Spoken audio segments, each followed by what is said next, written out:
हर हर महादेव सभी को। देखिए, निरंतर भजन में लगे रहना इसलिए आवश्यक है कि मृत्यु निश्चित नहीं है। यह कभी भी कहीं भी आ सकती है। तो अंत में आखिरी श्वास जब लेके छूट जाएगी, उस समय जो आपकी मन की स्थिति होती है वही आपकी गति होती है। तो इसके आधार पर, इस शास्त्र आज्ञा के आधार पर हमें निरंतर भजन करते रहना चाहिए, क्योंकि क्या पता कौन सी घड़ी और कौन सा समय आखिरी हो। ना जाने उस वक्त हमारी मन स्थिति कैसी हो। तो अगर निरंतर अभ्यास बनता रहेगा, निरंतर अगर भजन बनता रहे, तो निश्चित ही वो घड़ी हमारी भजनमय होगी और हमारा मन और चित्त परमात्मा में हो। हाँ, अगर आपको ऐसा है कि आप इतने सक्षम हैं कि जिंदगी भर आप कुछ भी कूड़ा करकस कर रहे हो और अंत समय में भगवान का नाम ले सकते हो, तो फिर आप करिए। पर ऐसा संभव नहीं है। ये जीवन भर जिसका अभ्यास किया है, अंत समय वो ही याद आएगा, परमात्मा नहीं। इसलिए अब यहाँ पर प्रश्न ये उठता है कि निरंतर भगवत स्मरण कैसे किया जा सकता है।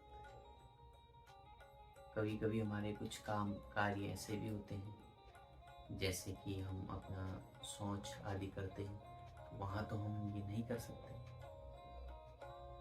मृत्यु ऐसा नहीं कि वहाँ नहीं आ सकते, वहाँ भी हो सकता है आ जाए। तो ऐसे में क्या करें?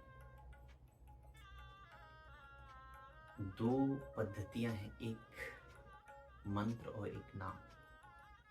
देखो, जब आप मंत्र जपते हैं तो उसकी विधि है, उसके नियम है।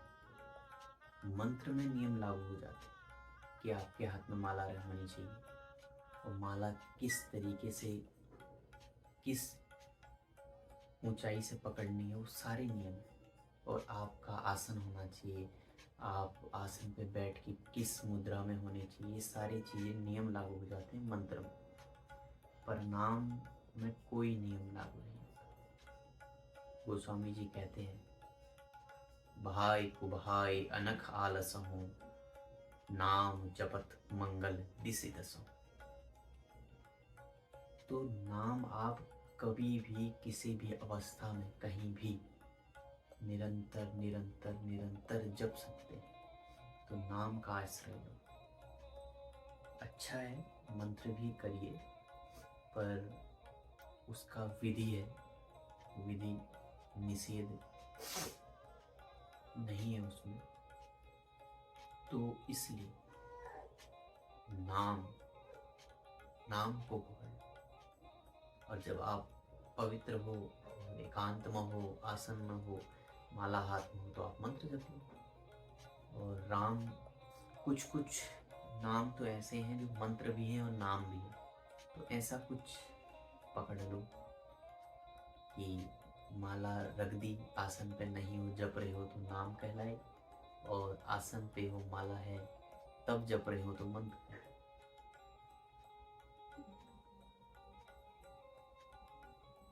तो हमें शास्त्र में सब कुछ सुविधा है। ग्रंथों को पढ़िए, आपको हर ज्ञान मिलेगा। नहीं तो नहीं है ज्ञान, नहीं समझ में आता है, तो वो भी मत करिए।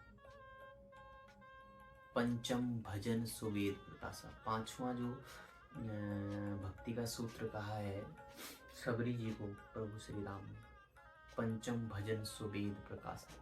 भजन करो, भजन तो कर सकते हैं, नाम तो ले सकते हैं। जपते जपते जपते वो वेद का प्रकाश अपने आप आपके अंदर आने लगे। ग्रंथों में, शास्त्रों में जो लिखा है, खुद ब खुद सब आपके अंदर है, जागृत होने लगेगा। बस आपके मन में वो जो भाव आते हैं उनको मोहर कब लगती है? जब आप किसी महापुरुष से सुनते हैं, अरे ये तो मैंने कुछ दिन पहले मेरे मन में भाव आया था, मतलब ये सत्य है। तो ये आपका भजन जो आपके अंदर ज्ञान खुद ही प्रकट कर दे रहा है, उसको जो प्रमाणिक कर देते हैं संत, तो इससे आपको जानना चाहिए हाँ ये सत्य है कि भजन से वेद का जो ज्ञान है वो खुद आपके अंदर अवतरित होने लगता है। तो निरंतर भगवत स्मरण में रहने का सबसे सरल उपाय है भगवान का नाम किसी भी तरीके से आप उसके स्मरण में रहिए, या मुँह से जपिए, या उसका जो चित्र है वो आपके मन में आप उसे देख रहे हो, किसी भी तरीके से। तो आशा करता हूँ आप सबका जो डाउट है, जो संशय है, वो समाप्त हुआ होगा। फिर मिलेंगे अन्य किसी चर्चा के साथ। तब तक के लिए खुश रहिए, मुस्कुराते रहिए। हर हर महादेव।